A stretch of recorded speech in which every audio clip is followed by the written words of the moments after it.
All right, Coach. A long flight home. I don't know how you spent every minute or hour, but how much did you put on looking at the game versus just reflecting versus sleeping?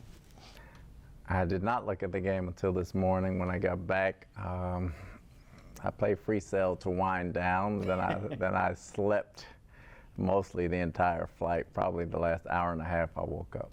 It always tastes better to get a victory, and especially the way it happened for you guys.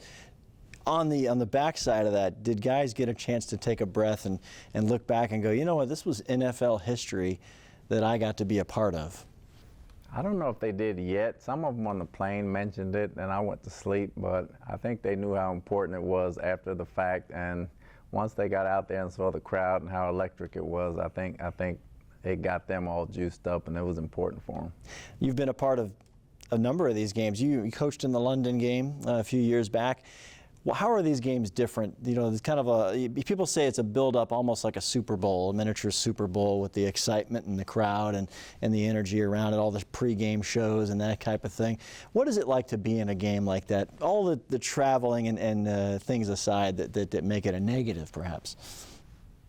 Other than the traveling, it's not really a negative, just altering your schedule to go somewhere else, but that's just like a road game, and football's a game of adjustments, so you have to be versatile trying to adjust anyway. The biggest thing is the crowd yells all game, you know, regardless of who does something good, who does something bad. There's constant electricity because they don't get to see American football live much, so it was important for them. So it's important for us to go out and try to put on a show for them.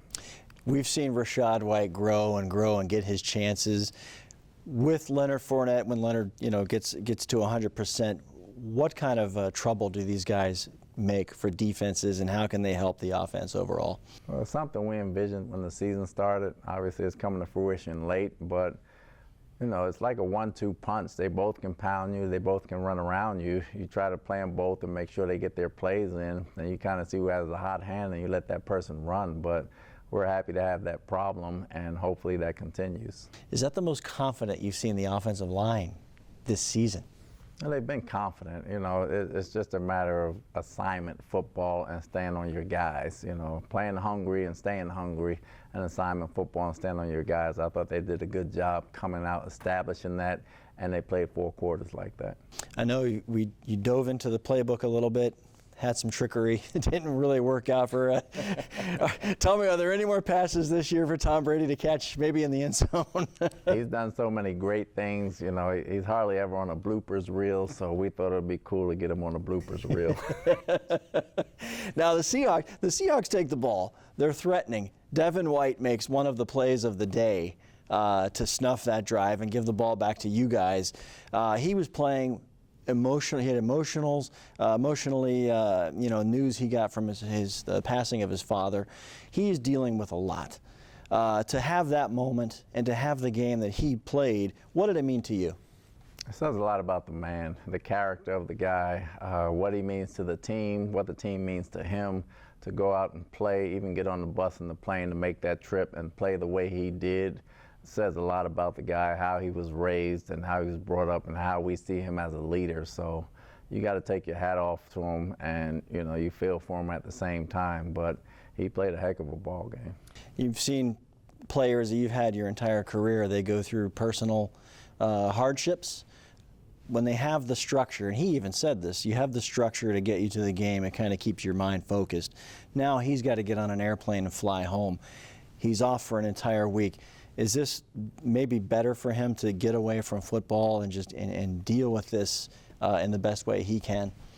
I don't know if there's a better way to deal with death. You deal with it how it comes. You know, it's just about adjusting, and you never forget about it. So whether it's 1 year, 1 day, or 10 years, you don't forget about it. It's how you are going forward, adjusting, and how you're handling it. You know, going back to take care of somebody's death and funeral is not a good thing for anyone, but you know, it's just something he has to deal with, and you feel for him. I don't think it makes it any better or any worse, and he understands that as well. So at least when he was around, he had his teammates around. Now he'll be around his other family and his real family, and hopefully they get through it.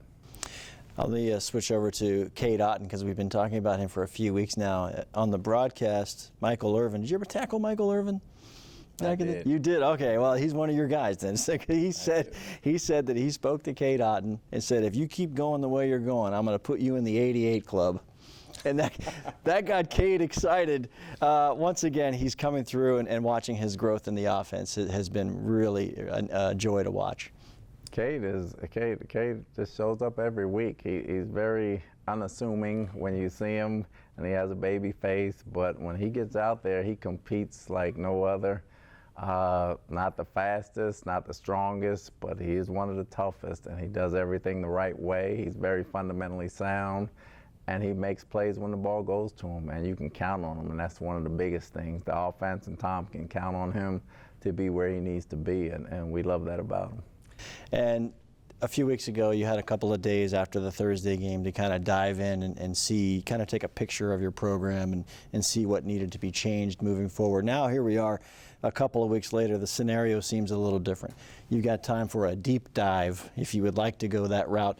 What are the plans for time off and making adjustments further to get ready for the stretch to the postseason?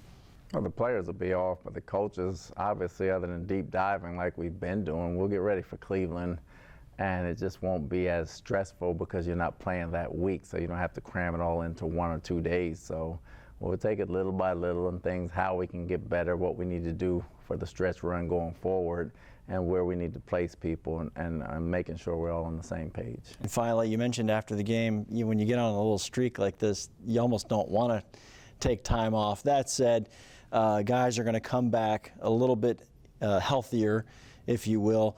What's the mindset when they have to flip that switch a week later to get ready for the next game?